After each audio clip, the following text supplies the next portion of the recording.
Hey guys, so the other day I wrote this article about my crypto investment themes for 2022. Basically, what I said is the three top things that I'm most bullish about are the alternative layer ones and layer two scaling solutions. And number two is crypto gaming and metaverse type of projects. And the number three is cross-chain interoperability solutions. So after I published this, I got some questions from people, which I'm going to answer some of them today. So without further ado, let's jump into it. If you want to, if you haven't read the article, I will link in the video below so you can take a look. Okay. So first question from Mateo Gomez. Do you have a plan in place for a bear market or crypto winter, or are you confident in a super cycle? This is something that has been talked a great deal in crypto circles, especially I think earlier part of the year. Everybody is plotting historical trends and to see how this cycle, quote unquote, fit into the historical patterns. And for some reason, all the historical tracking charts broke down since October, November, and now fewer people are mentioning it. And we are at the end of the year, and there's no blow off top of a finale of bull cycle kind of bull run.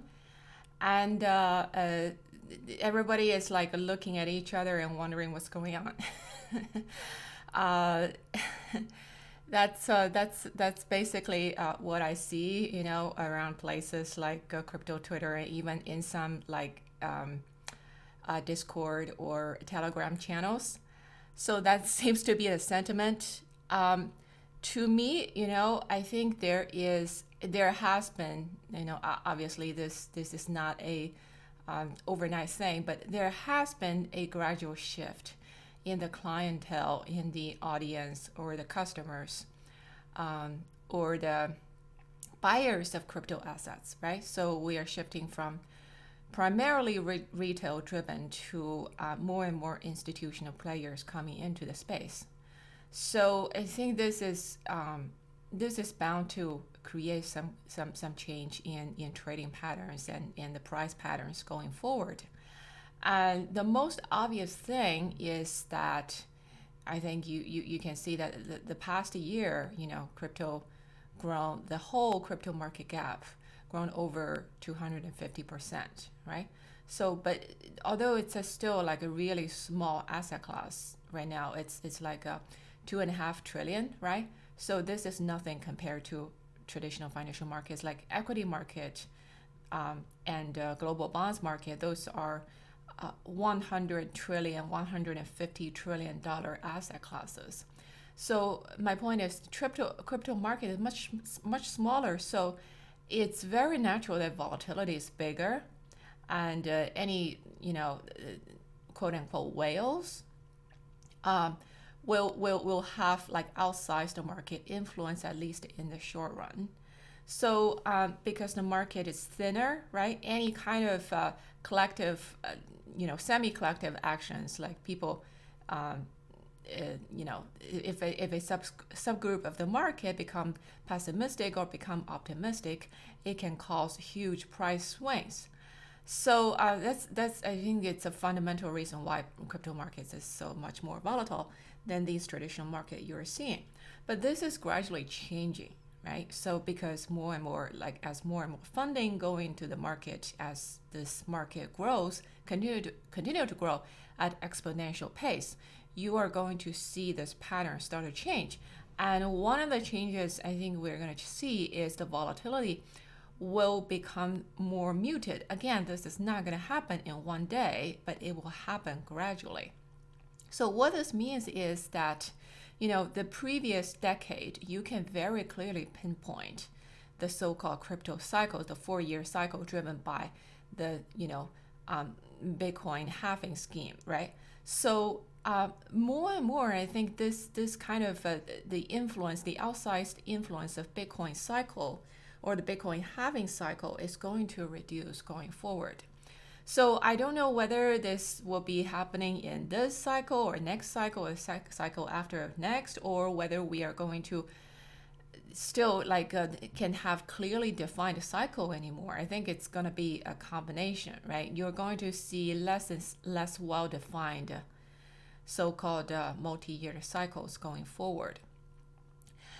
But at the same time, the crypto market is still growing at exponential rate. So I think this makes the game different from what you see before, right? So because earlier in the year, I know a lot of people are thinking, okay, come December, I'm going to sell because I know that's going to be the 4-year cycle top or what, right? But you're not seeing that blow off top happening right now. And I think that you have seen some people selling in December, and that's part of the reason that we are seeing a market slump in the past couple weeks. But obviously there are other reasons, right? We were in a relative frothy valuation prior in the month prior, and also there are other reasons like institutional investors. It's year end and people need to use that money for other purposes, need to handle their taxes, their other expenditures, all sorts of reasons, right? But I think you've at least you've seen some retail selling because of they think the 4-year cycle is done. To me, I don't think it's done, and I don't think the crypto market will be done, quote unquote, for a very long time. So in a sense, you can say I believe in the so-called super cycle, but it begs the question of what defines a super cycle, right? You can have a long period of time of you can have a 5 to 10 years of this market going up in an exponential pace, but it doesn't mean that maybe in a six month, in a 1-year time frame, it's not going to see a significant drop like what we have seen in previous years in 2018, for example. So I think this definition of super cycle, it's however you define it. To me, it just means that we are on a exponential upward trend. There will be significant drawdowns, but like probabilistically speaking, you're going to see more upward movement than downward movement in the next 10 years. That's how I see the super cycle thing. Okay, so how is this relevant to you as an investor? So if you are, unless you are the type that is trading in and out of market, trying to catch the local top and local bottom, which, I am not good at that type of game, okay? What I think I'm better at is spotting the long-term trend. So that's why I'm not going to play the short-term game of catching the local top and local bottom. But if you're the average investor, I assume you're not like every day just gluing your eyes to the price chart and going in and out of market. I assume you have other things to do. Okay, so if that's the situation, then I don't know I don't know if there is a particular value added for trying to figure out what's the next cycle top is. Because the long-term trend that we are seeing is the exponential growth in the next decade or so, I think, at least. So and also the nature of the crypto market is it's high volatility, but on the way up it's very fast. Okay, on the way down it's very fast too. But the thing is, it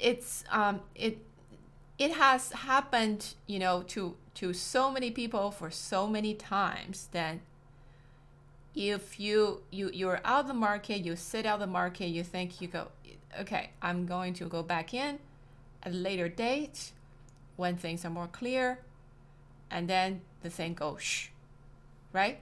And leave you stranded with cash on hand. So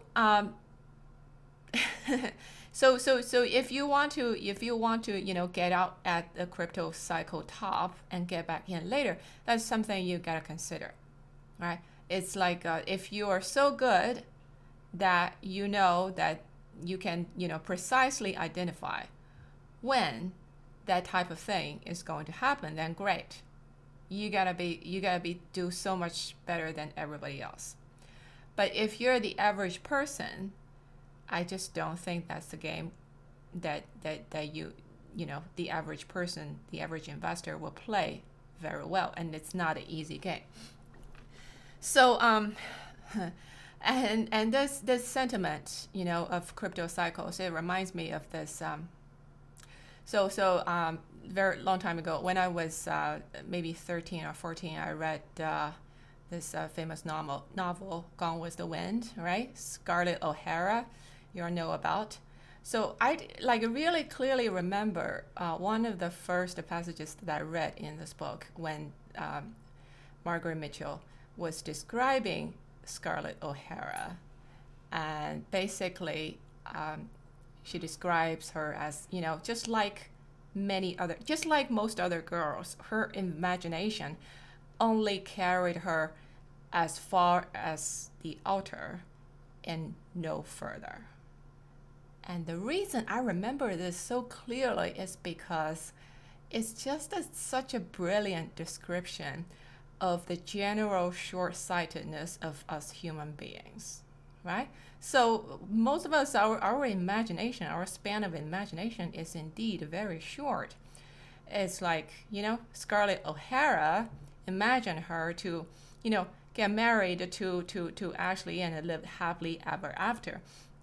That's, every fairy tale ends there, right? But in reality, the altar is where your adult life starts. It's not where it ends, right?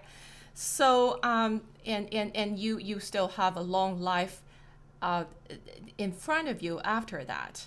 So why I bring this up is because this sentiment of okay, what to do when the bear market comes.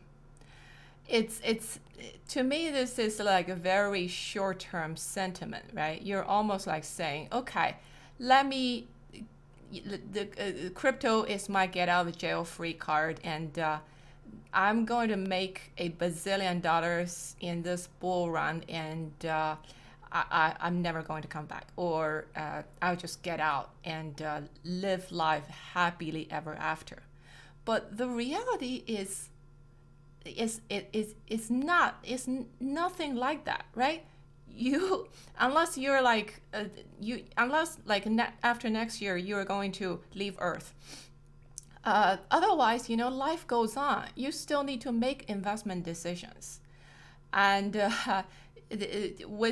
even if you cash out from crypto market, you still need to think about where to put that money, right? And where do you put that money? Indeed, do you put it in cash, which is depreciating over time? That I'm sure by now very well. Or are you put it into equity market, which is at a very frothy valuation, and according to some models, that at current valuation level, what is implying is a negative return for the equity market, for the U.S. equity market, for the next decade.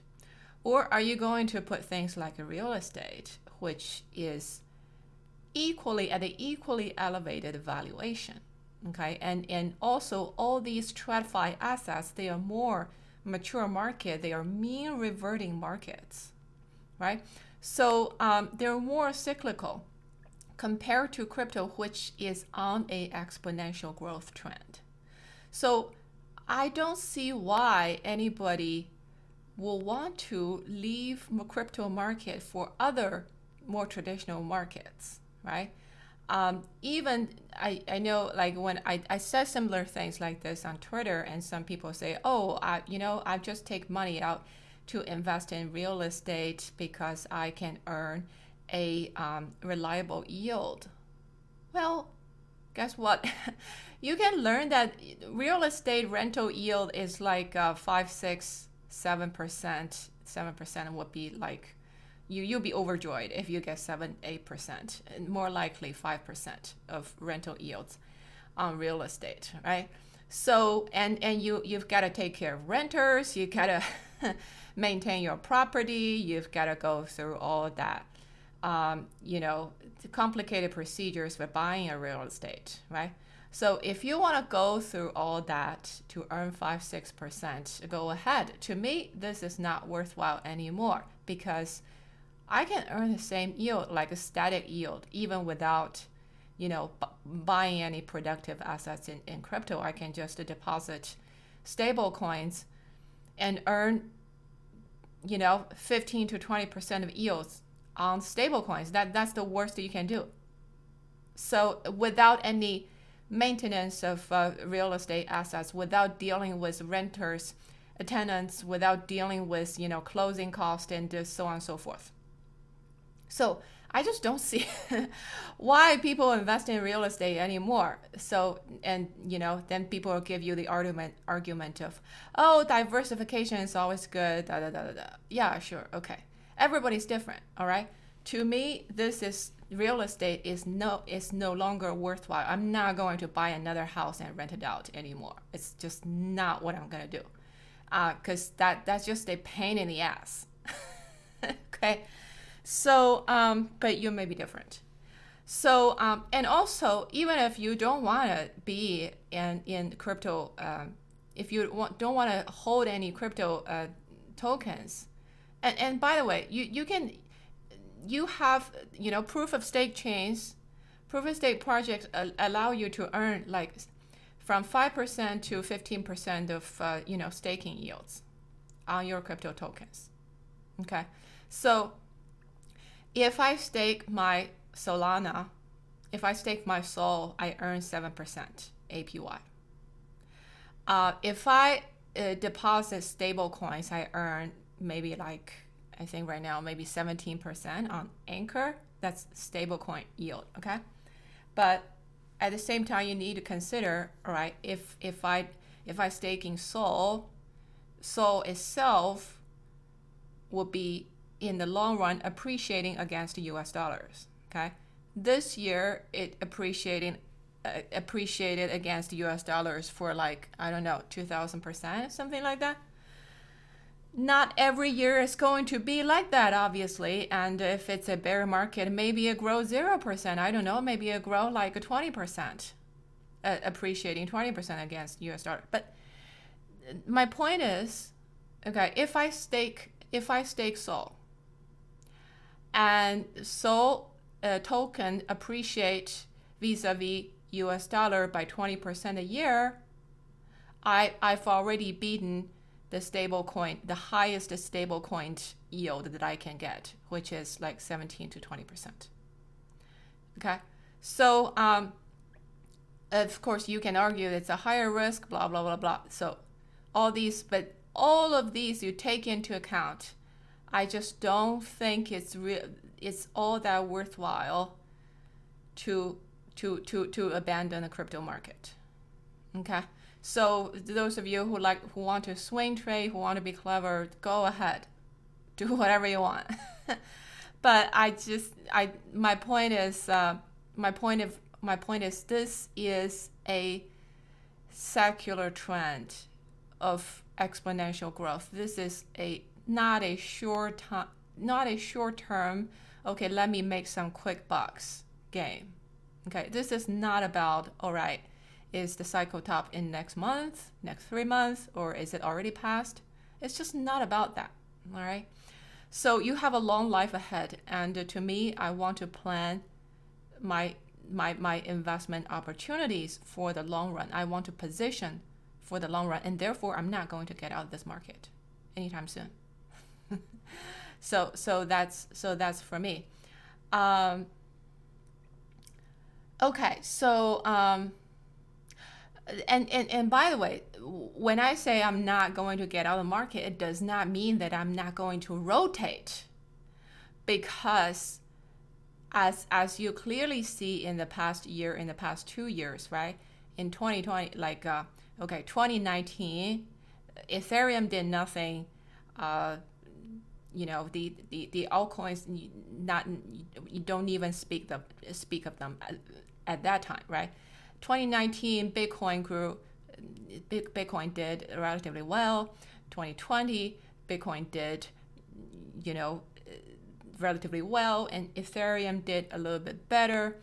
And 2021, Ethereum did better than Bitcoin, but the other layer ones did way better than Ethereum.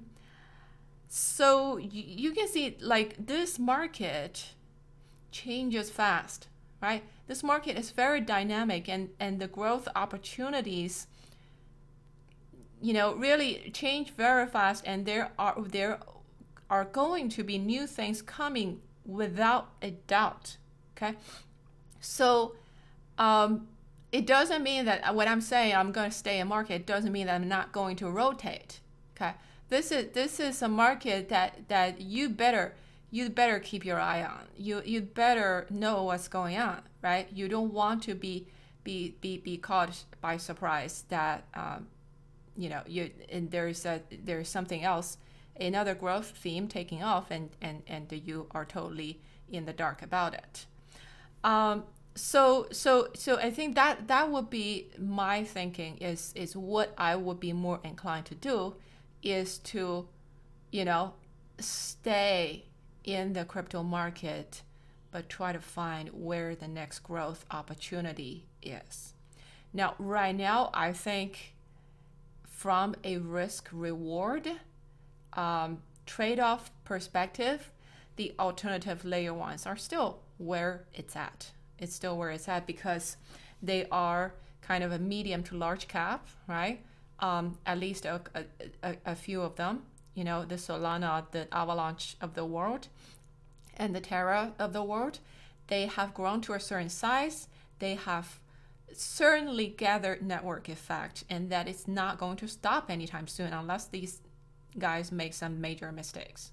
Okay, and at the same time, they are still going to capture all this, all the new projects that are happening, all the new, innovations that are happening, and the new things that are being built on these chains, and they are going to be the beneficiaries of all those new happenings. But at the same time, they're also of a decent size, so that reduces the volatility. And also, these are proof of stake chains, and don't underestimate the benefit of proof of stake, because Solana, for example, over 75% of the tokens are staked. Okay, that means those are not in circulation. Those are like long-term holders, and that serves, the side effect of that is that it serves as a stabilizing factor of price movement, right? You're still going to see a lot of volatilities, because it's a small market at the end of the day, but the staking yields that do help to attract more long-term holders, right? So I think for you consider those factors as a whole, it makes these alternative layer one chains to be a good candidate for medium to long-term holding, and from a risk reward trade-off perspective. Okay, I'm not saying other things are not going to grow more. Other things will grow more than these, especially the newer use cases like blockchain gaming, which I'm going to watch very closely in this next year, and I hope you do too. Okay, so I think that would be my response. Sorry, it's a very long response, but again, these things are complicated. If someone give you a response that's not nuanced, then that's not really an answer. Okay. Next question, Adam S. His question is, I don't see how crypto can work for mainstream applications if the cost of using a blockchain is directly linked to token valuation. What's your thoughts on that? It seems like a key question for long-term investing because you want the token value to rise, but you don't want the rising token value to invalidate the real-world feasibility of the project. Okay. Now, first of all, I think there's some misunderstanding here. The reason the transaction cost on Ethereum blockchain, for example, is very high are twofold. One is there are technical constraints of how much transaction this network can process. Okay, it's not a setup, it's not a technology infrastructure that allows high throughput. Ethereum is like 15 transactions per second. Okay, it's very, very slow, and with this much demand in the blockchain, in the public blockchain space, it's bound to push up the transaction cost. Okay, that's number one. Number two is token economics doesn't help because because at the same time, as the demand increase, the token is appreciating. Okay, and not more, and the Ethereum emission schedule is not high enough to kind of dampen that appreciating trend of the token. So those two, the combination of those two, but the first factor is the dominant factor. That's the technology constraint. Okay, it makes the transaction cost expensive on this chain. Theoretically, the transaction cost should be equal to whatever hardware and software cost there is to for the computation, for processing transactions. That should be just, it would be very simple in a perfect competitive market. The transaction cost will be equal to the hardware plus software cost of processing transactions, computation cost for running the smart contracts, that kind of thing, right? It's a very boring, very, very, very straightforward cost calculation. And I think that will indeed be the case in the long term. And once we get the technology more scalable, which people are a great many number of teams and projects are working on the scaling solutions. Either it's new blockchain networks or other non-blockchain distributed ledgers, or it's a scaling layer 2 solution on existing blockchains. There are all sorts. Okay, so collectively they're going to reduce the transaction cost over the long term, no doubt. Now, the token economics aspect, that's a totally different thing. That is going to vary, depends on different projects. Okay, so to me, the best token economics would be to match the emission, the issuance of new token according to the rate of expansion of economic activities on this particular blockchain platform. So if the activity expands 3%, and if money velocity does not change, and by the way, if it changes, it doesn't matter because you can measure the change. You know what the change is by looking at transaction records. It's all on chain. It's all open. Very easy to see. But you should match your token issuance, the rate of token issuance, to the growth rate of economic activities on chain, so that the value of the token is relatively stable relative to the value of economic activities that's happening on chain. And the benefit of doing this is you indeed allow the token to be a stable measuring stick of whatever transactions of the exchange of values that are happening on chain. And to me, that will be, if a blockchain platform token wants to be a bona fide currency, that would be the way to go. But people sometimes, the sentiment may not go that way because everybody wants a shrinking or limited token supply because everybody wants to get rich faster, want the token value to increase. But the truth is that you don't have to have the token value increase. You can have more tokens when the token value is relatively stable. You issue more tokens to your existing stakeholders with more tokens in circulation. As long as the value does not drop, does not reduce significantly, right? As long as the value is stable, people still benefit, right? It's like in the real world, people talk about people want to make more money, right? I want to make more dollars. I want to make more money. You don't see people talk about, oh, I want my dollar to appreciate. That's not a real world money works, right? You want to earn more dollars. You're not expecting your dollar to suddenly tomorrow go up 200% in value in order for you to get rich. So I think there needs to be a change in sentiment and a change in how people think about these things, think about blockchain currencies. But maybe these platform tokens are not aspiring to be currencies. I don't know. Okay. So, but I digress. So to answer that question, to answer, Adam's question, the transaction cost is not linked to the token value.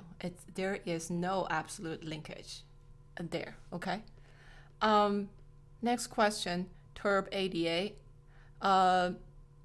My question is, why crypto market move in sync? Most of the cryptocurrencies seem to move up and down together instantaneously. That suggests crypto-like stocks are controlled by algo trading, and it's controlled by sophisticated players. I find this interesting, given there are hundreds and if not thousands of exchanges, and yet crypto prices can be coordinated and move in sync. Okay. First of all, I think, like we talked about, this market is still very, very small. Okay, it's less than $3 trillion asset class, and historically, half of this market is Bitcoin. Now, the Bitcoin dominance has been going down. Right now, it's probably 40%. It's going to continue going down, but it's still, it has a sizable sway in the market. And don't forget, a lot of the crypto whales, the large retail players in the space, or the newly minted institutional funds that got their first bucket of gold from Bitcoin, their wealth is highly tied to Bitcoin. So how much they can invest in other crypto assets, it depends on, a lot of time depends on how Bitcoin perform, right? So that's why historically the performance of Bitcoin has really large spillover into the prices of other crypto assets. Now, in the future, I think this will be changing. Well, in fact, this already changed a great deal. You look at this year, Bitcoin, how much the alternative layer ones have moved versus how much Bitcoin has moved. You can see that the two are clearly diverging. Okay, and these are going to diverge a whole lot more because the blockchain smart contract platforms, they are productive ecosystems. More values are going to be created on these ecosystems. They're on track to exponential growth. And Bitcoin is a store value asset. It doesn't have a productive, it's not used to generate new economic values. So I think you're going to see bigger and bigger decoupling between these two. However, you are seeing more and more institutional investors coming into crypto. So this market is going to have, I think, in the short term, right? In short-term frequency, you're going to see more synchronicity with the traditional, with the performance of traditional asset classes.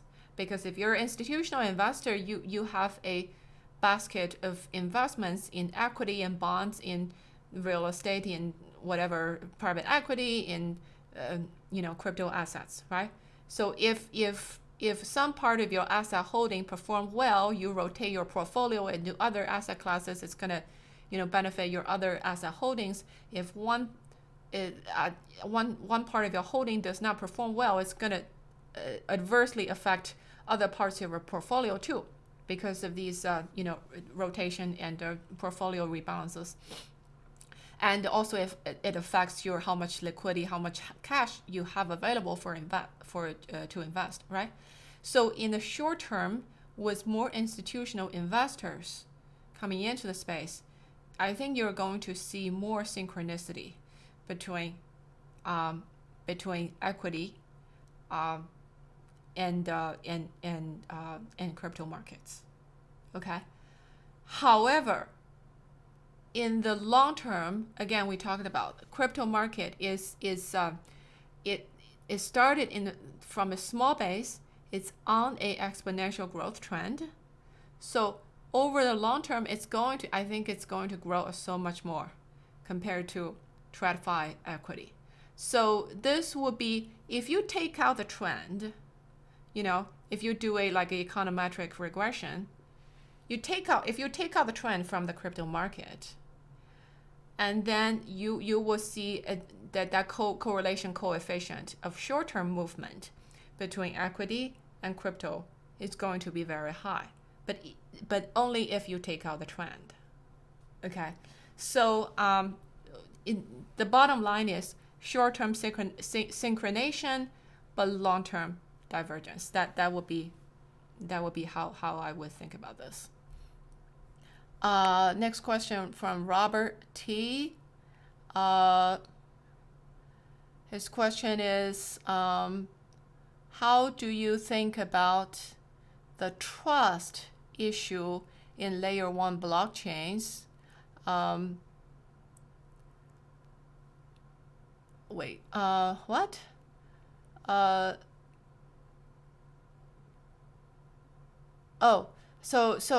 Okay. So he's referring to, because I compare these layer 1 blockchains to nation state economies, right?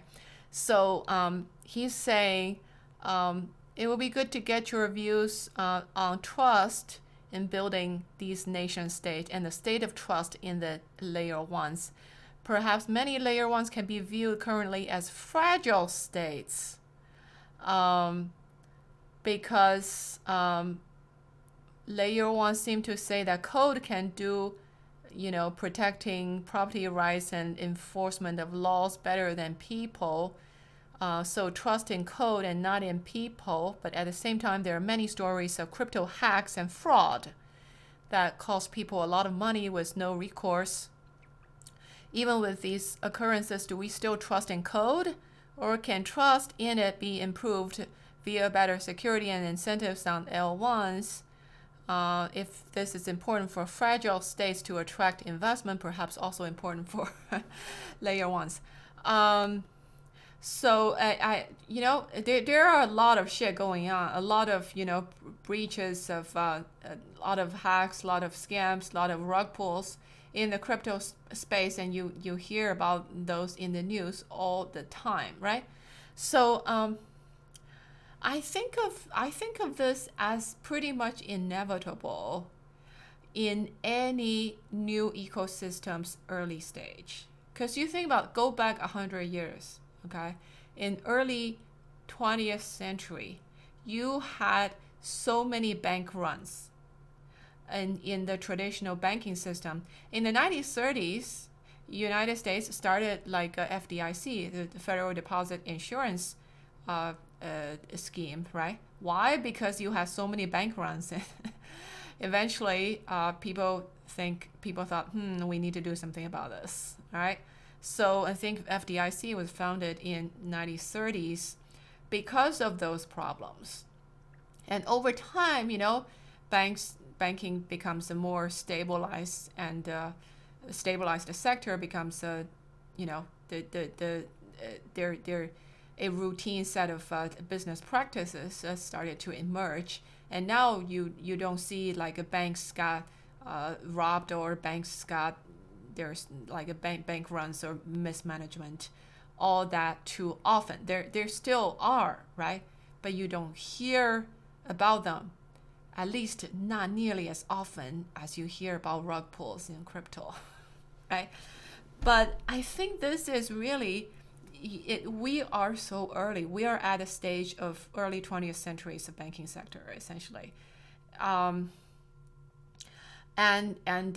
This is not going to stabilize for a considerable period. But the good thing is, because the demand is so strong, because what crypto does, right, is it enables the massive open distribution of economic values in society. This is fundamentally changing how we run the economy, how economic activities are organized, how economic outputs of the economy is being distributed across participants in society, right? We used to have market and corporations. Those are two primary ways of organize economic activities and distribute economic gains. Now blockchain has, and still in the process of inventing this, I call massive open distribution of economic values, kind of operational models of how you run an economy, how you run productive activities. So to me, that is the fundamental driver of why crypto has caught on like wildfire. Okay, and because the demand is so strong, even though it has all these issues, and these issues are going to be, those are not going to be solved overnight, but it's going to be solved over time. While you have such strong demand, okay, so I don't think this fragile state analogy is necessarily very appropriate, actually, because the typical fragile state, the Iraq, the Afghanistan of the world, they are not on the exponential growth path. Okay, they don't have like outsized the demand for what they have to offer. They're just fragile. Okay. But crypto, yes, it's the ecosystem is still fragile, but you have this very, very strong demand and ongoing demand that's going to come because of the fundamental revolution in how we organize economic activities to benefit a larger share of society, to lead to more equitable distribution of economic gains. This change in economic models is driving these adoptions into crypto, and that is not going to stop. That's only going to get stronger. So, and also this is related to another discussion. What I typically hear people who are not in crypto would say, isn't blockchain a useless technology because it's slower? Okay, it's less efficient, and you have to have so much more enhanced securities and cryptographies in order to make sure the transactions are safe and they're valid, and all those hoops you've got to jump through, and the technology is not mature in order to for transactions to run on a blockchain. This just sounds like we're going backwards. It's like, why are we adopting this slower, crappier, less efficient technology? Okay, compared to just SQL database, I don't know. So I think these people, and both these people and the so-called maxis, the Bitcoin and Ethereum, whatever maxis, and they think their technology is the best, they're making the same mistake. And the mistake is they think the revolution in crypto is about technology. It's not. Okay? It's the blockchain, in the technology itself is not good or not bad. It's not more efficient than existing technology. It's not more effective. It's not more secure than existing technology in databases or centralized servers, right? But that is not the point.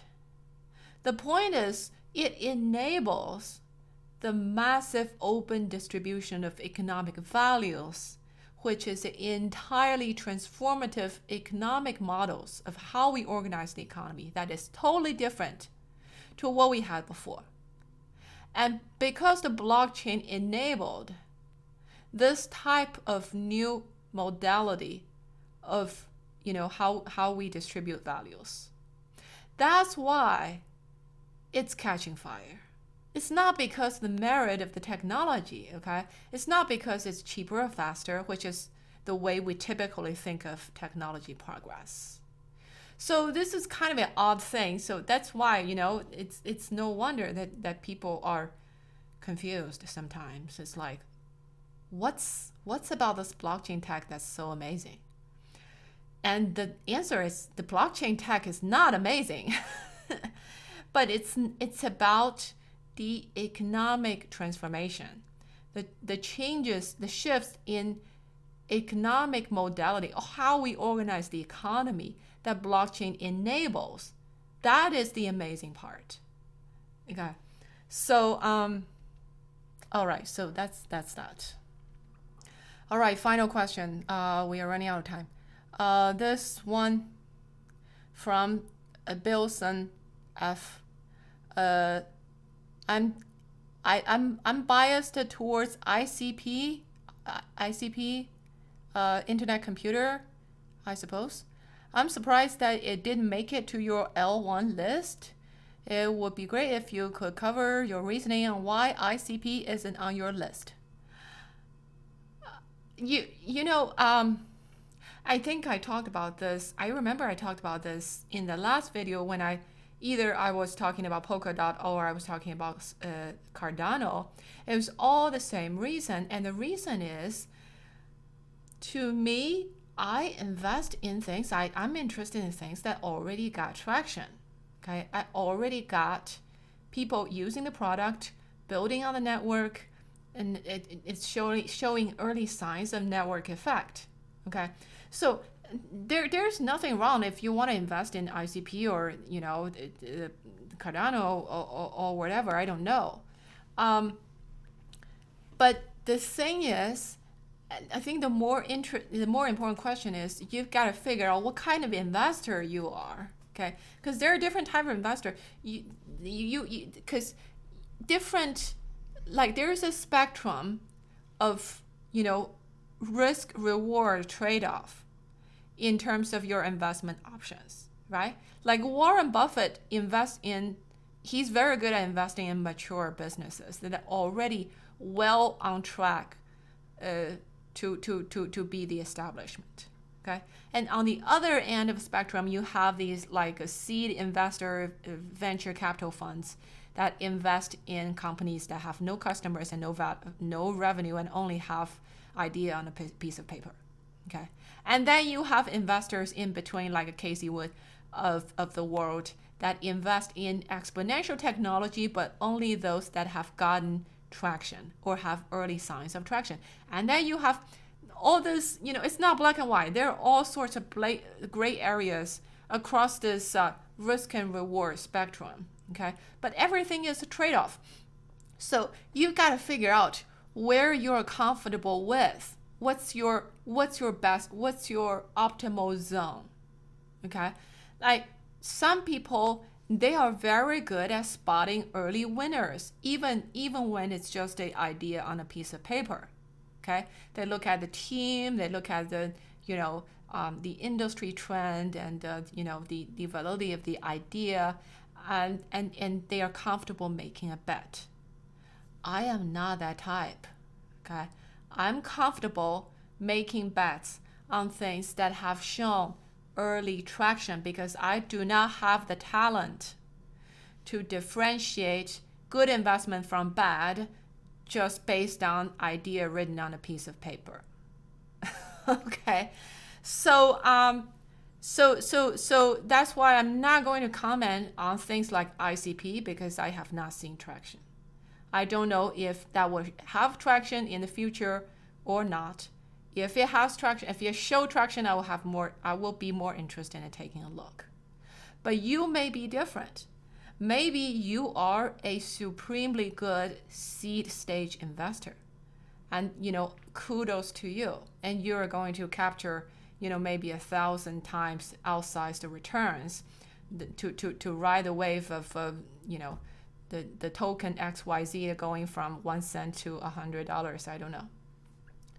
And if you do that, good for you. I'm not looking to capture that. I'm looking to capture maybe from $100 to $500, or from $100 to $1,000.